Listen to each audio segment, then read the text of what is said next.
Dans cette vidéo, nous allons parler des besoins que vous avez pour créer votre entreprise. Créer une entreprise, pour beaucoup de monde, ça s'apparente à se mettre au pied d'une montagne et arriver pour franchir cette montagne, ça paraît un petit peu dur. Et en fait, ça, c'est vraiment des idées reçues et je vais vous parler de tout ça dans cette vidéo. Alors la première chose dont vous avez besoin, vous avez quand même besoin d'avoir un petit peu d'argent de côté et au mieux, quand même, ça c'est le meilleur, c'est d'avoir des revenus fixes. Si vous êtes en train de travailler, que vous voulez créer votre entreprise, que vous avez déjà un travail, ne quittez pas votre travail maintenant. Ça peut vous être très très précieux. Faut savoir, je l'ai expliqué dans la dernière vidéo, que monter une entreprise, quand on crée une entreprise, on ne gagne pas de l'argent le lendemain de la création de cette entreprise. Le lancement d'une société, d'un business, ça demande du temps, ça demande de l'énergie, il va falloir du temps pour créer les produits, il va falloir du temps pour les faire connaître auprès de vos clients, il va falloir du temps pour trouver les clients, il va falloir du temps pour que vos clients vous accordent leur confiance et commencent à vous acheter des produits. Et des fois, ce n'est pas rare de voir des entreprises commencer à faire rentrer de l'argent au bout de 6 mois, 1 an.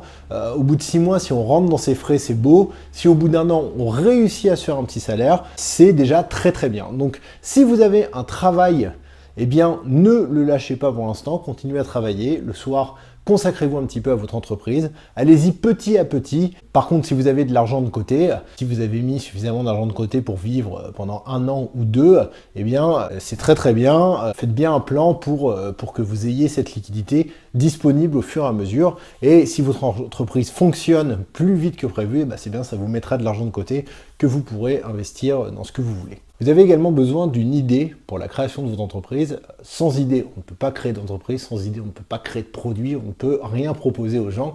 Et cette idée, elle doit correspondre à un besoin, à un désir, à un problème qui existe sur le marché. C'est pas le truc le plus compliqué à avoir des idées. Je sais que beaucoup de gens bloquent dessus. Une idée, ça n'a pas de valeur en fait. Tant qu'on n'en a rien fait, vous pouvez avoir la meilleure idée du monde. Si derrière vous n'avez pas de plan pour faire avancer cette idée, pour la présenter aux gens, en fait, elle n'aura pas de valeur. Elle n'aura que de la valeur le jour où cette idée se sera transformée en des ventes, en une entreprise qui fait venir des clients, qui vend des produits, qui génère un chiffre d'affaires, qui éventuellement fait vivre plein d'employés. Là, cette idée aura pris de la valeur. Mais tant que vous n'avez pas monté votre business, établi un plan, respecté votre stratégie, vérifié que cette stratégie fonctionnait, en fait, votre idée n'a pas de valeur. Mais vous pouvez tout de même tester cette idée pour voir si elle a un potentiel, pour voir si cette idée, dans un futur moyen ou un petit peu plus long, va réussir à porter une grande entreprise vers le succès. Pour évaluer une idée, pour savoir si elle est bonne, il y a plusieurs critères à vérifier. Premièrement, dans quelle mesure votre offre, l'idée que vous avez, la chose que vous allez offrir aux gens, que vous allez plutôt leur vendre, répond-elle à un besoin immédiat de vos futurs clients? Ensuite, il va falloir vérifier également la taille du marché. La taille du marché, c'est combien de personnes sont prêtes à dépenser de l'argent pour votre futur produit. Pour savoir ça, c'est tout simple, il suffit de voir s'il y a déjà des offres qui existent sur le marché similaires à l'idée que vous avez eue.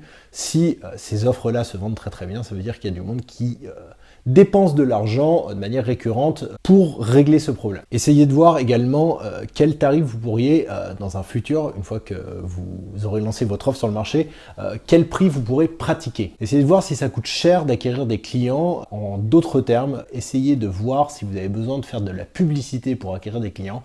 Et si vous avez besoin de faire de la publicité, est-ce que la publicité coûte cher dans la thématique de votre idée? Vous avez une idée, donc vous avez un produit. Est-ce que ce produit, il va être facile à fabriquer? Est-ce qu'il va être facile à dupliquer? Est-ce que c'est un produit qui va coûter cher pour le faire en 10, 20, 100 exemplaires? Ou alors est-ce qu'il va vous coûter pas cher du tout au contraire? Est-ce que votre offre est originale? Ensuite, est-ce que si vous mettez en place votre entreprise, est-ce que si demain vous êtes opérationnel, est-ce que vous pouvez mettre très rapidement votre offre sur le marché? Est-ce que les gens, par exemple, demain peuvent venir vous acheter votre produit et repartir avec? À partir de votre idée, il va y avoir un produit. Est-ce que pour fabriquer ce produit, il faut un investissement initial important? Donc voilà, c'est un petit résumé de tout ce qu'il faut voir un petit peu pour évaluer le potentiel d'une idée. N'hésitez pas à repasser un petit peu la vidéo en arrière, à prendre des notes et à donner par exemple à chaque question une note entre 0 et 5. Et si vous avez à la fin une moyenne qui va de 3 à 5, et ben on peut juger que cette idée est relativement bonne et que vous pouvez y aller. Par contre, si vous avez une note de 0 ou de 1, faut peut-être changer d'idée, ça va être peut-être un petit peu compliqué en fait de se lancer dans cette entreprise. Ensuite, un autre besoin que vous allez avoir pour créer votre entreprise, et là c'est pas matériel, c'est pas de l'argent, c'est quelque chose par contre que vous pouvez, si vous ne l'avez pas maintenant, que vous pouvez acquérir au fur et à mesure. Je l'ai déjà dit dans plein d'autres vidéos, pour moi c'est le nerf de la guerre, vous avez besoin de connaissances. Vous vous lancez dans l'entrepreneuriat, demain vous allez devoir être un véritable touche-à-tout. Il va falloir que vous gériez les comptes, il va falloir que vous gériez l'argent, il va falloir que vous sachiez intervenir sur un site internet, il va falloir que vous sachiez faire un flyer, il va falloir que vous connaissiez quelques bases en communication, en vente et en prospection, et tout ça, il n'y a qu'une seule manière de l'acquérir si vous ne le savez pas. Si vous n'avez pas fait d'études, que vous ne le savez pas, eh ben, pas de panique parce que je suis exactement dans ce cas-là. Achetez des bouquins, allez sur des sites internet, formez-vous. Tous les jours, prenez une partie de votre temps pour apprendre des choses. Il y a plein de bouquins qui sont très bien.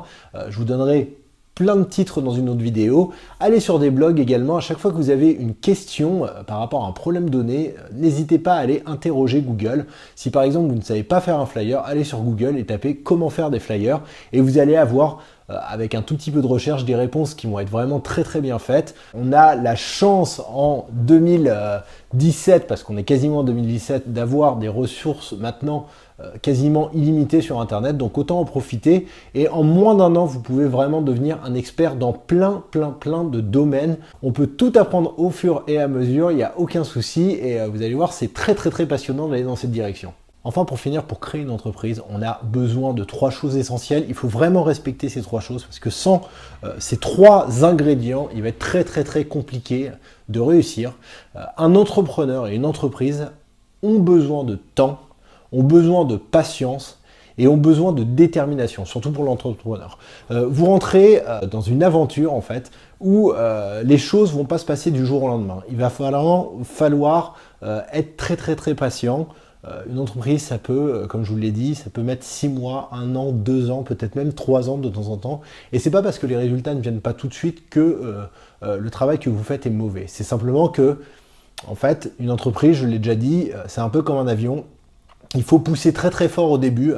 Et des fois, plus l'avion est gros, plus il faut que la piste soit longue et plus il faut d'énergie pour que l'avion décolle. Ça ne veut pas dire que l'avion ne va pas voler, simplement qu'il a besoin de plus de poussée pour décoller. C'est pareil pour une entreprise, peut-être que vous avez entre les mains, vous ne le savez pas encore parce que vous êtes en création d'entreprise, vous êtes même avant la création d'entreprise, mais peut-être que vous avez entre les mains quelque chose de gros et cette chose, vous avez besoin de temps et d'énergie, beaucoup de temps et d'énergie pour la faire décoller.